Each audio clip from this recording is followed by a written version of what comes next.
Greetings, everyone. Dr. Brian Scott with you. Thank you for joining us here on Insight to the End Times. We are starting a new week. We're also starting a new year of our podcast, and so I'm excited about that. I'm excited to have shared so much information with you over the last couple of years as we get closer and closer to the very end of the last days. You know, I was sharing the other day with a friend of mine that when you're presenting a seminar, the results of the seminar and the information you're conveying to the people is exponentially increased if the people have been anticipating, expecting, and getting primed for the seminar in advance. And if they are getting excited about it before you even arrive for the seminar, they will get so much more out of it. You'll realize they're getting more out of it, and it will be a great blessing to them and to the presenter. I've had this experience many, many times. As we begin this new year of sharing these podcasts, I'm doing my best to share with you things to get you prepared for the last days.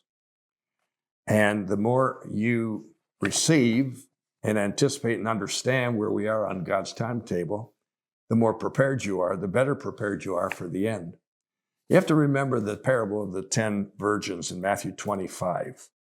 They were all believers. The word virgin there means they're believers. And 5 were ready and 5 weren't. 5 were wise and 5 were foolish. 5 were committed and determined and prepared, and the other 5 were enjoying things and not too, 5 made it in, 5 didn't. And that's what we're talking about. We're in 2 Timothy chapter 3. We're dealing with the perilous times that come in these last days, extremely dangerous times. And as we get into the subsequent verses, we look at the perils. They're described, the unforgiving, unloving, et cetera, et cetera.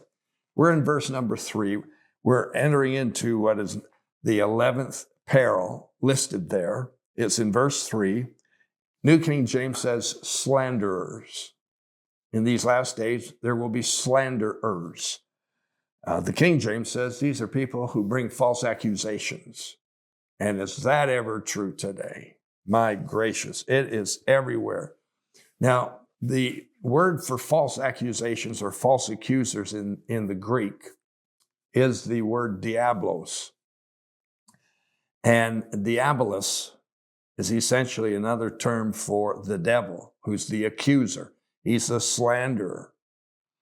And in this case that we're looking at, where it's listed as a peril of these last days, it really infers a court system that is overrun with accusations and slanderous statements. A court system that's overrun. Hey, this is Matt from Insights to the End Times. I wanted to interrupt just for a quick moment and ask you to do us a huge favor. If you could go ahead and hit the like, share, or subscribe button, it would allow us to make sure that you stay up to date with all the latest videos from Dr. Scott. Now back to the episode. Well, being a former lawyer, trained as a lawyer, having practiced as a lawyer, and still maintaining a strong interest in that area of my former life, I can tell you that the court system is absolutely overrun with false accusations and slander occurring all the time.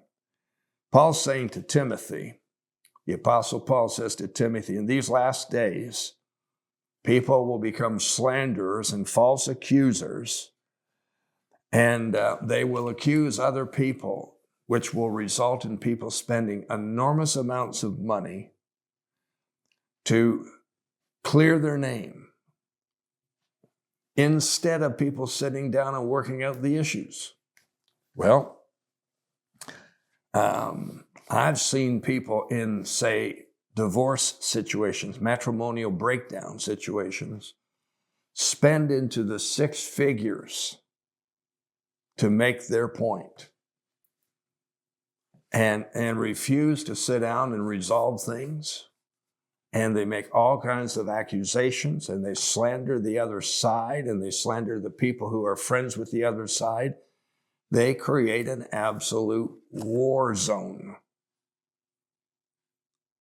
It's demonic. That's the word diabolus, meaning the devil, the accuser, the slanderer.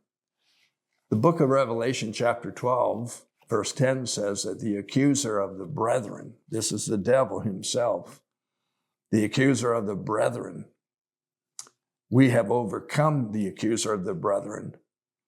And it says we've done so through the blood of the Lamb and by the words of our own testimony. But this accusation, this false accuser situation is out of control. I want to share a few thoughts with you here today in terms of statistics to substantiate what I'm sharing with you today, because this is a sign of the end. It's a sign of the last days. In other words, yes, it's always existed, but it now exists in such numbers and in such intensity that it's never been seen like this before. A recent survey out of the United States revealed that there are over 100 million civil lawsuits brought every year as a result of these categories of slander and false accusations. Over 100 million civil lawsuits. That's a lot. That is a huge number. Here's another set of statistics. In 2016, I realize that's about 9 years ago, but they estimated then that over $429 billion was spent on costs and compensation in tort cases. Those are negligence cases.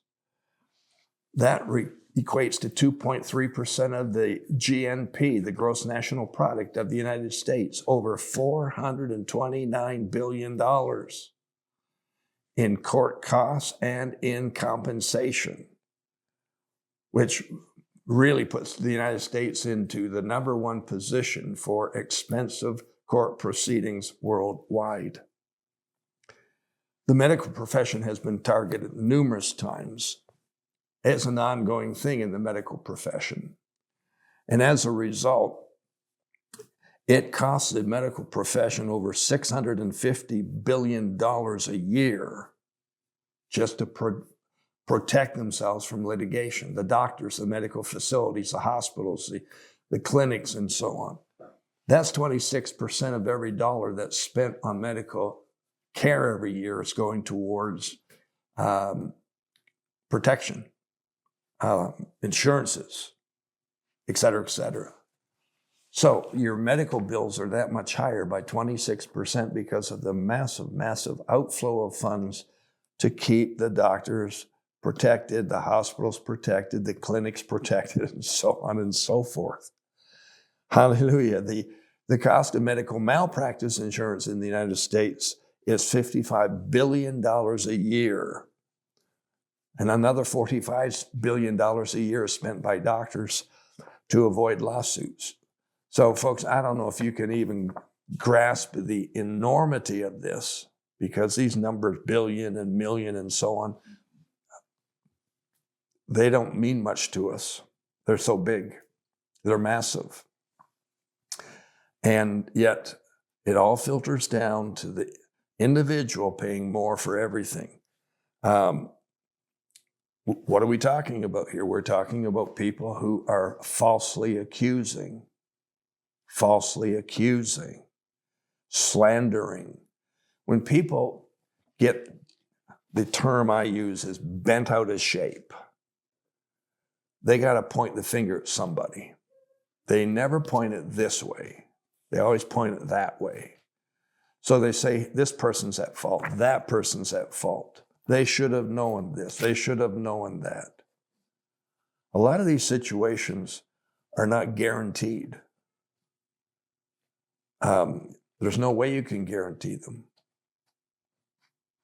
You can't. It's just like, wow, you can't. The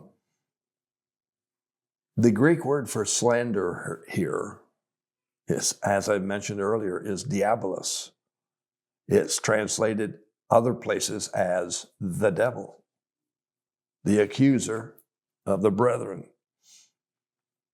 So it shows us that the demonic doctrines, the demonic actions have infiltrated our relationships, our court systems, et cetera, and are running amok. They're uncontrolled. They're not even dealt with because we don't recognize them as the demonic inspired, furthered.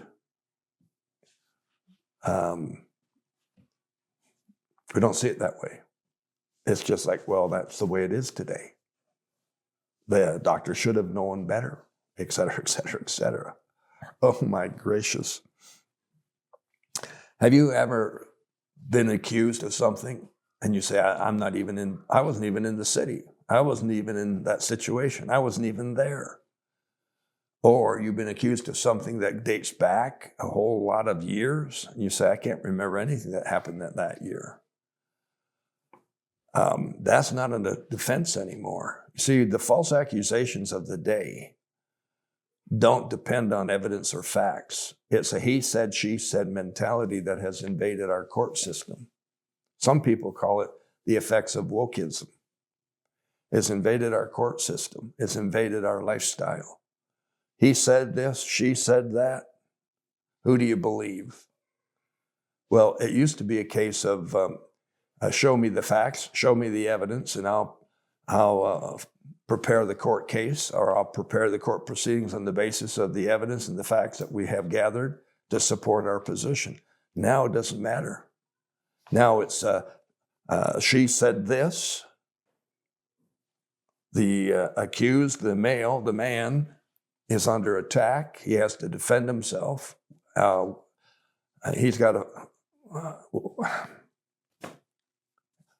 He's trying to defend himself against something that is somewhere up here, and he can't even put his finger on it. When I was in law school and studying, 3 years of study, then a full year of practicing for a lawyer to learn how it's done and the practicalities of the law practice and the law field.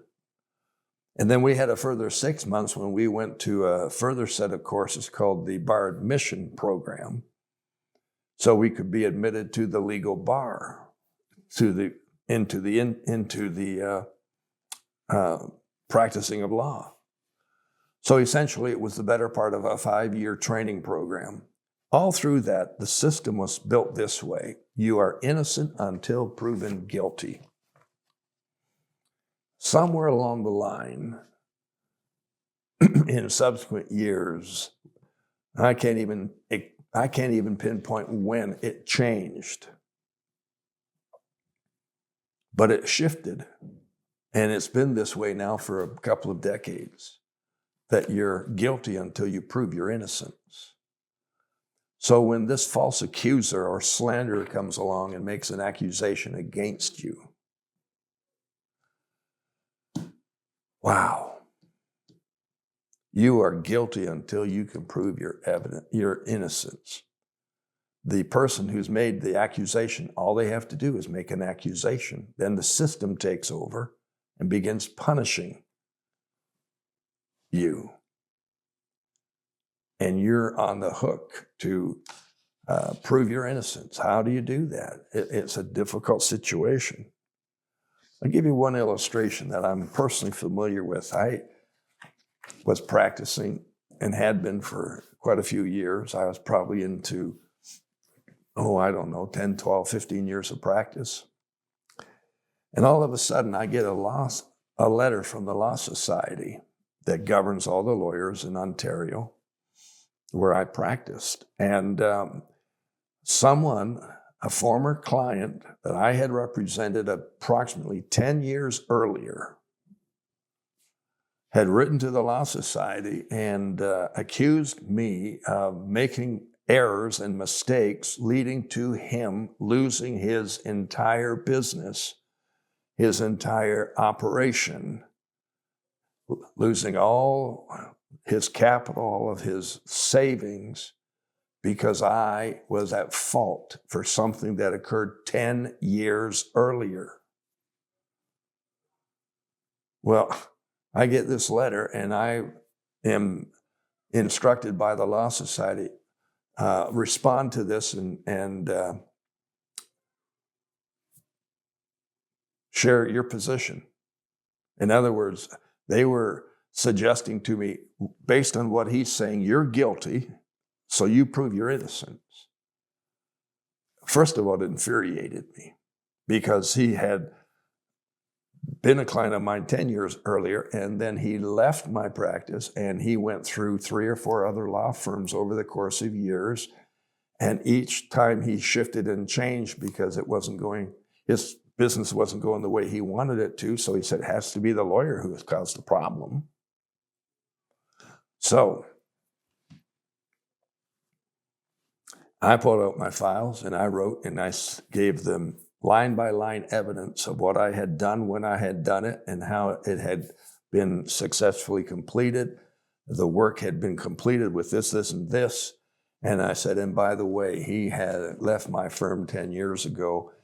I don't know how many firms he's been with. I understand through the grapevine he's been with 3 or 4 or 5 additional firms since that time. I don't know if anybody made a mistake or whether this fellow just won't accept the responsibility for his own failure. And they finally wrote me back and said, thank you, you're excused. Of course I'm excused. I didn't do anything, but here I was being forced to prove that I hadn't done anything wrong. I had another instance that came along another year, several years after that. In fact, after I had retired from practicing and closed my practice, I got another letter from the Law Society demanding that I hand over a document that that another lawyer said that I obviously had this document and I should hand it over. And I looked at the letter and I looked at the name. I said, I don't know who this person is. I've never dealt with them. I've never had anything to do with them. I've never represented them. And whatever they're talking about occurred after I closed my law practice. I have no idea. But it turns out the lawyer who had done the work was accusing me and had on numerous occasions.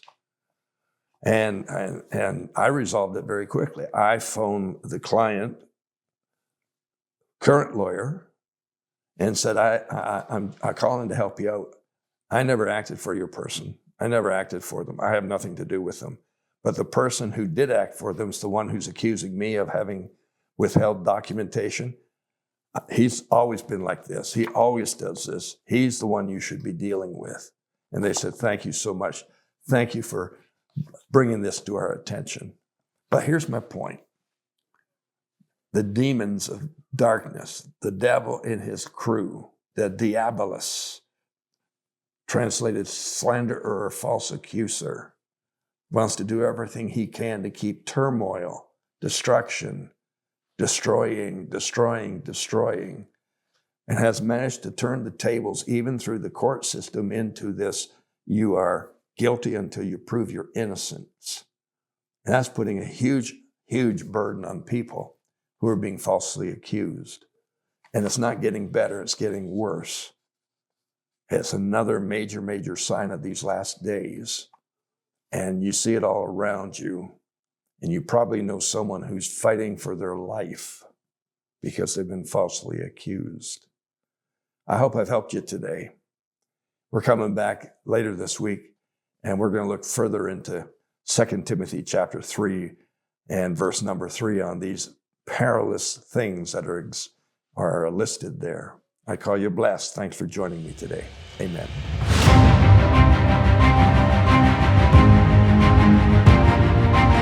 Hey, thanks for watching this episode of Insights to the End Times. I hope you enjoyed it. If you'd like to get notified every time we release a new video, go ahead and hit that subscribe button right over here.